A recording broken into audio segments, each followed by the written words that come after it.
Well done, Gabriel. You turned back time, but only once. So I entered the dimensional rift, seeking the Forgotten One. The air was thick with death and decay. Poor Laura had told me that this place was not for humankind. But I was no longer human, and any vestiges of my humanity were now gone from me entirely. I hungered for revenge. Darkness consumed me. Rage drove me. All those people who had died or suffered at my hand were but a distant memory now. I wanted blood. The demon would feel my wrath this night, would feel the bitter taste of defeat at my hand, and I would crush his soul to dust beneath my feet. The terrible path of my destiny was now laid before me, and with absolute clarity of mind, I walked that path paved with the corpses of my enemies and friends alike with relish.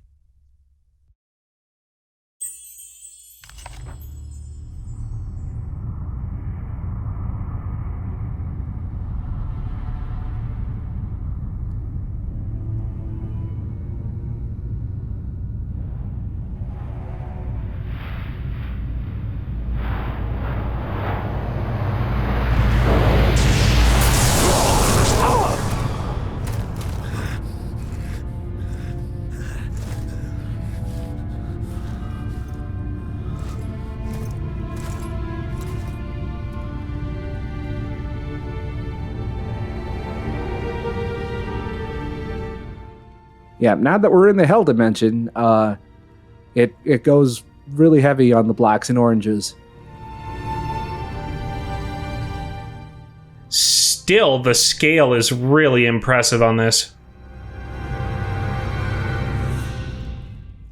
I just realized that I accidentally said that we were going to see Reapers in video 32. It's actually this one. I put it in a post commentary last time. Anyway, they changed the Reapers, so they kill you in 2 hits instead of 1.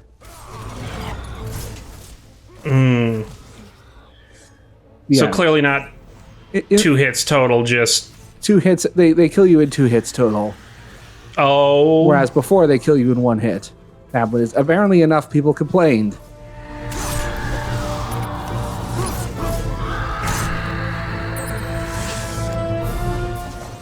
Still my favorite finisher. Yeah, the Swordmaster one. Especially when you use the electrically charged one. It doesn't make any difference. There's no change to the animation. It just looks cooler. Oh.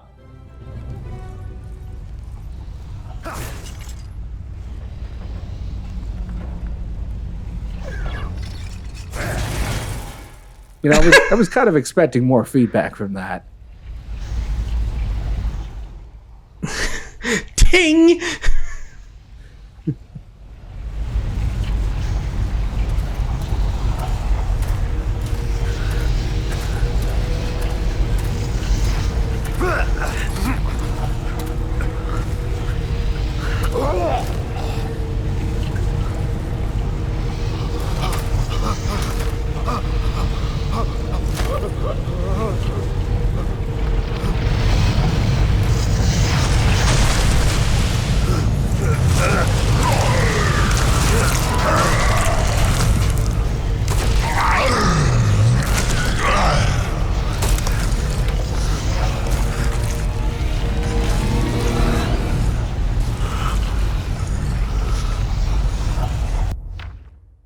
So this isn't really a stealth section. It's more like heavily scripted hide and seek. More like the Eustanak in Resident Evil 6. So yeah, the Forgotten One very heavily ties back into the Bernards, which again, more consistent stuff from Lament of Innocence. They're really tying back the Lament of Innocence connection.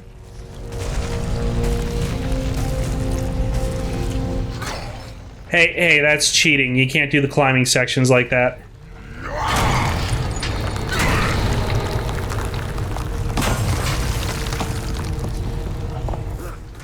Well, it was nice of him to create more platforms for us.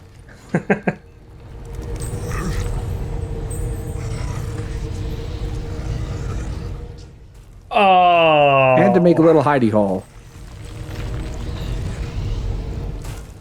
You know, I like to think of the Forgotten One as just a very overgrown 6-year-old who just wants to play hide and seek. Peekaboo.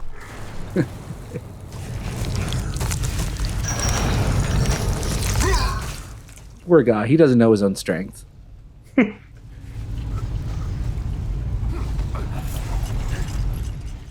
So this section is very obviously inspired from when you were in the Gravekeeper boss fight. That whole rising lava platforming sequence after that. Oh, so he didn't jiggle the handle. No.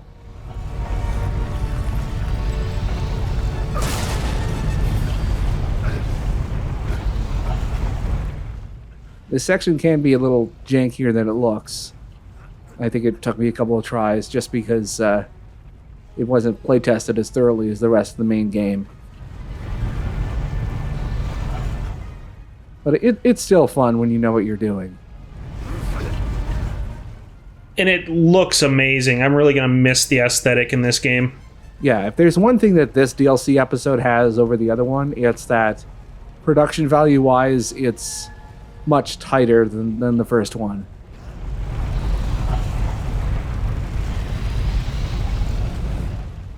And that new controller's playing dividends. Yep. It's allowing me to actually maneuver comfortably. I can't believe I actually blamed the controls. I was just so convinced that, you know, what the shitty controls were from the game Just as shitty opposed to my controls, yeah. controller.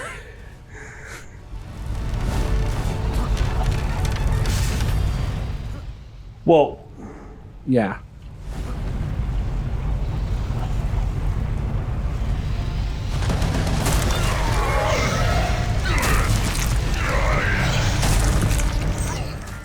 Ooh, can we play Go Fish now? Now the lava is still rising. Yeah. Man, I can't wait until we can get him to kindergarten. He's been locked up inside because of coronavirus. There's so much unpent energy. I mean, kindergarten would be nice, but we got to get him out of trainers and pooping like a big boy. So there's also a lot of minigame set pieces that this DLC does. They feel very segmented. I mean, they play decently, but they also have a distinct problem where you can kind of, you know, you can see the seams.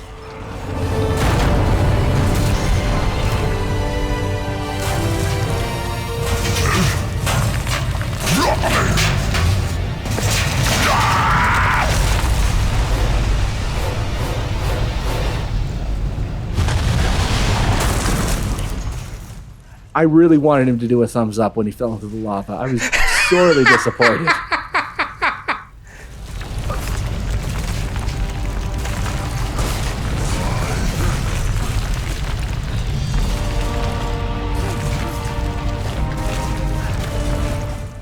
Well, this sequence is kind of cool, where I like the idea of it's almost an auto-scroller hide-and-seek kind of thing, where you're constantly on edge because you know that he could see you at any time, and you're scrambling around trying to figure out if there are any hidey holes around. It's an interesting twist on a scripted stealth section that I kind of like. Builds tension very well. Yeah.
There's a human here?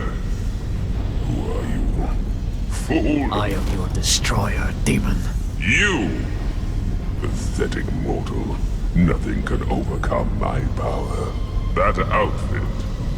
You are a warrior of the Brotherhood, but something about you is different. Your soul is unusual. Mark my words, when I am through with you, you will beg for your miserable life! Is that so?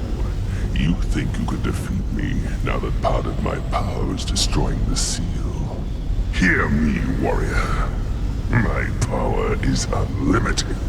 I will strip the living flesh from your body and devour your soul. Enough talk! How about you? He said it! He said it! Yep, they said it.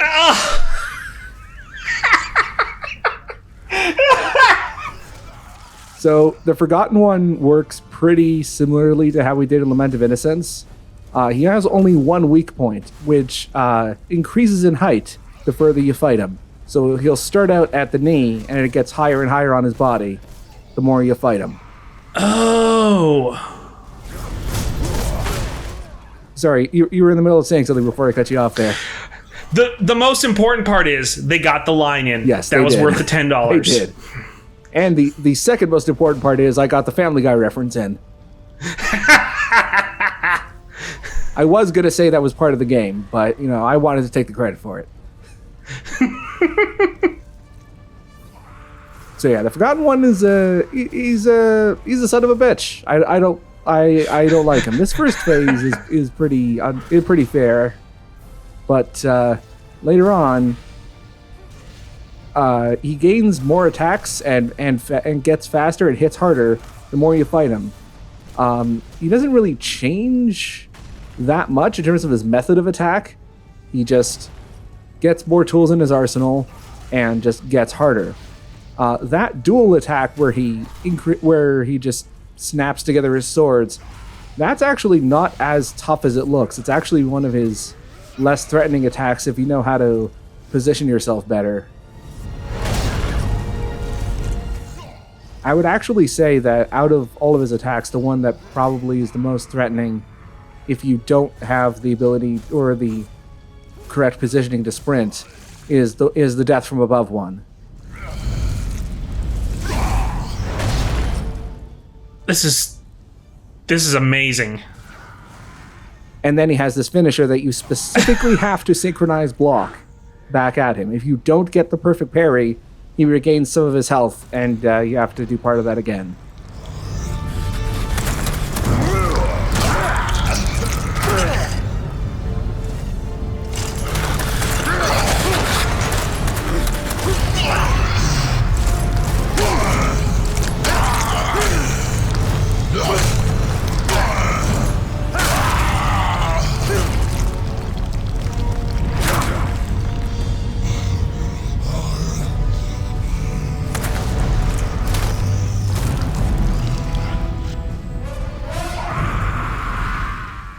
Oh, he mad. Yep, so now his weak point has moved up.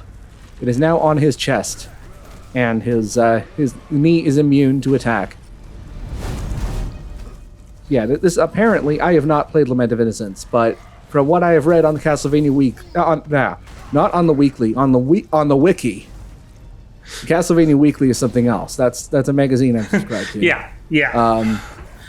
According to the Castlevania wiki, the Forgotten One bonus boss in Lament of Innocence worked the same way. He just had a ton of health and only one weak spot that moved up on his body, and he had to keep attacking it.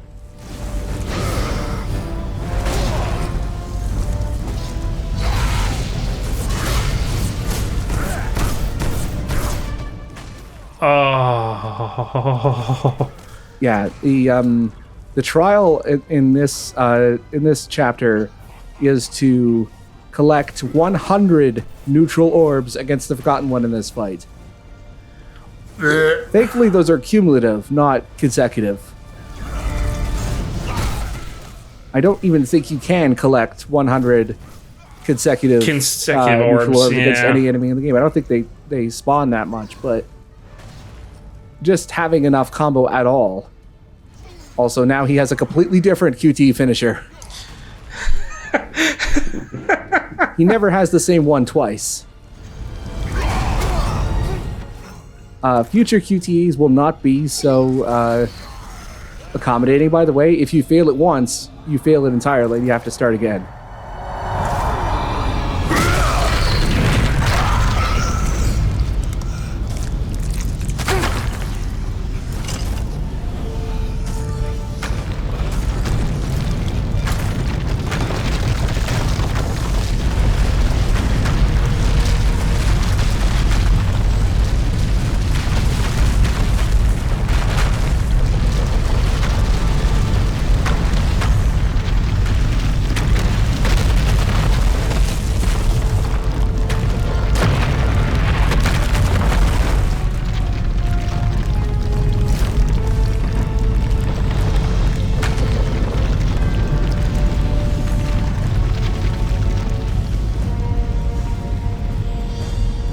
I underestimated you.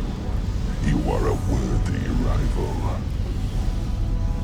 However, you must know that you will not prevail here. I grow tired of your idle boasts. Trust me, they will be the last thing you will ever hear.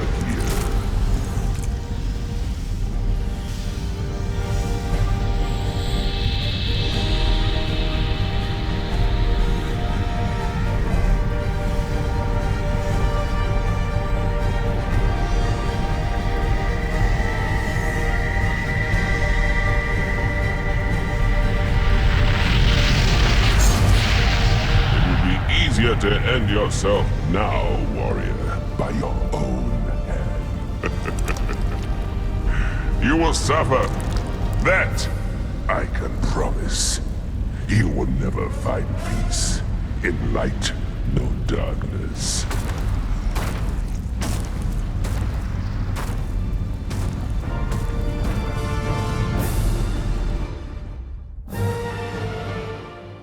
I like this. The Forgotten One? Question mark? It's so stupid. It's the only time it does it in the game. It's so dumb.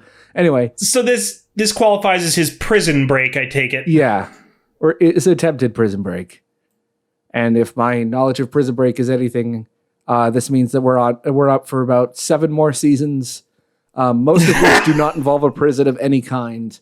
And then I think a later season involves breaking into a prison for some reason. It's been a while since I've watched Super Best Friends, so my knowledge of Prison Break is kind of wonky. So anyway, 2 more videos left, one of which has the final DLC level, and the rest is just a basic wrap-up video, including the remaining trials.